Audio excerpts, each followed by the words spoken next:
Budget 2023-24 पर बोलने का अवसर इस सदन में प्रदान किया, इस बाबत मैं आपको धन्यवाद प्रेषित करती हूँ। सरकार इतने गाजे बाजे के साथ और बजट में की हुई तमाम घोषणाओं के साथ आगे बढ़ रही है। आपको बहुत बहुत मुबारकबाद। लेकिन आगे बढ़ने से पहले ये जरूर सरकार सुनिश्चित कर ले कि पिछले कार्यकाल में आपने बजट के माध्यम से विभिन्न योजनाओं को आवंटित जो सरकारी पैसे में बंटरबांट किया है वो ना होने पाए, और अगर हो तो उसकी जिम्मेदारी कौन लेगा, ये पहले जरूर सुनिश्चित कर ले। कुंभ के नाम पर लगातार पैसा सरकार दे रही है, लेकिन मेरी विडंबना ये है और मैं ये नहीं समझ पा रही कि वहां पर कौन सा ऐसा सन्यासी है, कौन से ऐसे साधु संत हैं, कौन से ऐसे अखाड़े के पांडाल हैं जो वहां पर सरकारी पैसे पर रहते और खाते हैं।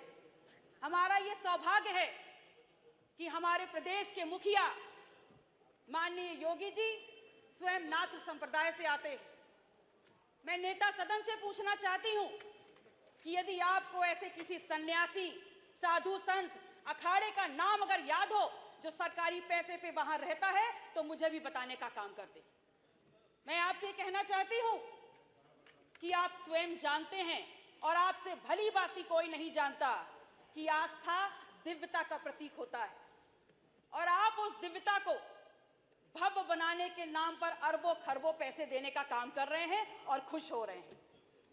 चलिए दे दिया, मान लेते हैं, लेकिन ये तो बता दीजिए कि आपने जो ये अरबों खरबों पैसा कुंभ के नाम पर दे रहे हैं, हिंदुओं की आस्था के नाम पर दे रहे हैं, इसका बंदरबाट ना होने पाए, इसकी लूट ना होने पाए, ये आप कैसे सुनिश्चित करेंगे? आपकी सोच और आपके बजट में विकास सबसे ऊपर है, ये बात तो समझ में आ रही है और बजट को देखने में लगता भी है। शायद इसीलिए बार बार उन्हीं गड्ढों को भरने के लिए, पूरा सुन लीजिए मान्यवर, पूरा सुन लीजिए, तब ताली बजा लीजिएगा, क्योंकि अब तालियां रिवाइंड नहीं होंगी, अब तालियां रिवाइंड नहीं होंगी। आपने लगातार, आपकी बजट में विकास आपकी इंपॉर्टेंस में है, प्राथमिकता में है, बहुत बढ़िया। और इसलिए क्योंकि लगातार उन्हीं गड्ढों को भरने के लिए आप बजट पे बजट देते चले जा रहे हैं।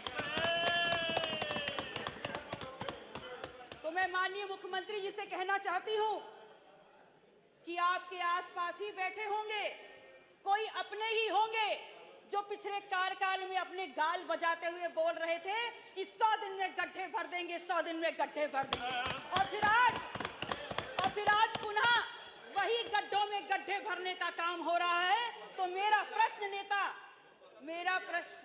नेता सदन से है, और मान्यवर आपके माध्यम से मैं अपनी बात उन तक पहुंचाना चाहूंगी कि इस प्रश्न का उत्तर जरूर दे दें कि गड्ढों में गड्ढों कर करके जो आप पैसा वहां ढांकने का काम कर रहे हैं उस पर क्या कार्रवाई होगी, इसका जवाब भी दे दीजिए। और मैंने ये प्रश्न इसलिए पूछा क्योंकि मेरे क्षेत्र सिराथू में एक पुल बनता है, शहजादपुर का पुल, लगभग 300 करोड़ रुपए का वो पुल बना, और उद्घाटन के 3 महीने बाद उसकी सरिया उखड़ उखड़ के ऊपर आने लगी और नाम दे दिया दुर्गा भाभी सेतु।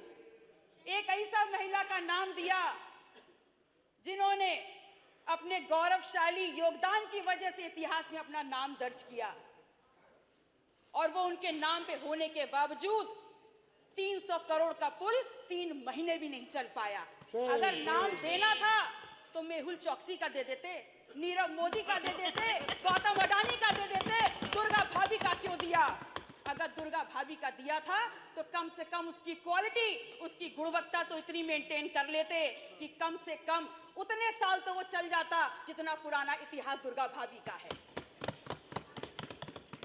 आपकी प्राथमिकता में स्वास्थ्य है और स्वास्थ्य से जुड़ी सेवाएं, तभी तो आपने उल्लेखित किया है कि 45 जनपद मेडिकल कॉलेजेस से आच्छादित हैं, 14 निर्माणाधीन हैं और 16 पीपीपी मॉडल पर बनाए जा रहे हैं। लेकिन मान्यवर, मैं ये कहना चाहती हूं कि आप हमेशा आधी अधूरी जानकारी ही क्यों देते हैं? आप किसको धोखा दे रहे हैं? इस प्रदेश की जनता को?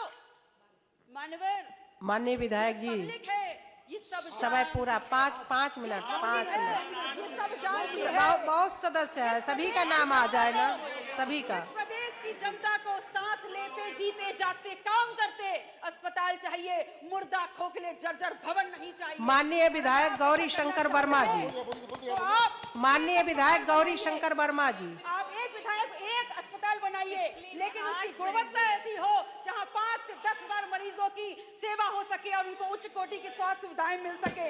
मैं आपसे कहना चाहती हूं कि पिछले दिन सदन में माननीय नेता प्रतिपक्ष बहुत उत्तेजित हो गए थे, रौद्र रूप दिखाने का उन्होंने काम किया। तो मैं उनसे कहती हूं कि आपके रौद्र रूप की गरिमा और सम्मान और बढ़ गया होता यदि आपने अपना ये रौद्र रूप और अपनी नाके उन पर तरने का काम किया होता जो आपके बगल में बैठ करके 100 मुकदमे झेल रहे हैं, हत्या के आरोपी हैं, जमीन की लूटपाट में शामिल है और आपने लोकतंत्र का मजाक उड़ा करके आपके बगल में डिप्टी सीएम बनकर बैठे हैं। अगर आपने उनके ऊपर आंखें तरेर ली होती तो आपका स्वास्थ्य दो गया होता। हम तो हैं विपक्ष में, हम मानते हैं आपसे कम संख्या में है, लेकिन आपको विश्वास दिलाते हैं उस पक्ष में आने में हमको वक्त नहीं लगेगा। आप सुरक्षा की बात करते हैं और सुरक्षा में माहौल लाते हैं। आप देख लीजिए कि आपका सदन और आपकी सरकार इन विधायकों की सुरक्षा के साथ क्या मजाक कर रही है। माननीय विधायक